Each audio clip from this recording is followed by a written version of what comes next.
The dancing plague of 1518 is one of the strangest and most mysterious events in history. For several days in July 1518, the streets of Strasbourg, then part of the Holy Roman Empire, now in modern-day France, were filled with people dancing uncontrollably, seemingly unable to stop. This bizarre phenomenon has puzzled historians, scientists and psychologists for centuries. Here's a deep dive into the story. In July 1518, a woman named Frau Troffea stepped into the streets of Strasbourg and began to dance. She danced alone, without music, and continued for days. Within a week, dozens of others had joined her, and by the end of the month, the number of dancers had swelled to around 400. The dancers showed no signs of stopping, even when they collapsed from exhaustion, suffered injuries, or died from heart attacks or strokes. Contemporary accounts describe the scene as chaotic and terrifying, with people dancing in a trance-like state, their feet bloodied and their bodies writhing in agony.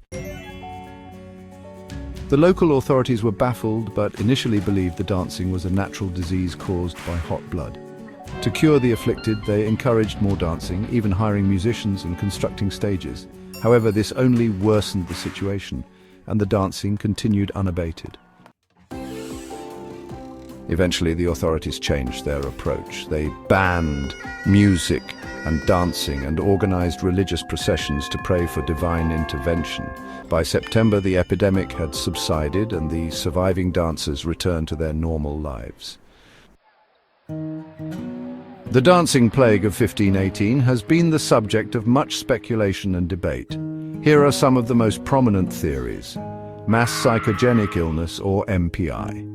Many historians and psychologists believe the dancing plague was a case of mass psychogenic illness, a form of mass hysteria where physical symptoms spread through a population due to psychological factors.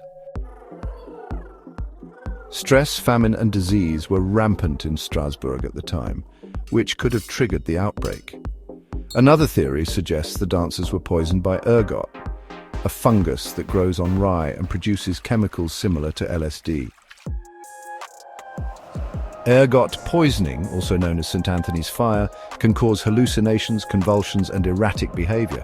However, this theory doesn't fully explain why the victims danced specifically. Some contemporary accounts blamed the plague on a curse or divine punishment.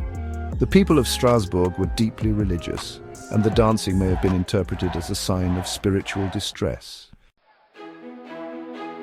The dancing plague may have been a form of collective catharsis or protest. Strasbourg was suffering from extreme poverty, famine and disease, and the dancing could have been an unconscious expression of despair or rebellion. Some scholars link the event to tarantism, a phenomenon observed in southern Italy where people believed they had been bitten by tarantulas and needed to dance to cure themselves. However, this connection is speculative. The dancing plague occurred during a time of great hardship in Strasbourg.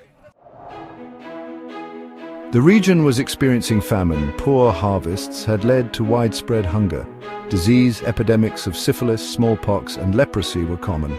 Social unrest, the poor were increasingly marginalized, and tensions were high. These factors may have created the perfect conditions for a mass psychogenic event. The dancing plague of 1518 is a fascinating blend of history, psychology, and mystery. It challenges our understanding of human behavior and highlights the power of the mind to influence the body. The event also serves as a reminder of the fragility of society in the face of collective stress and trauma.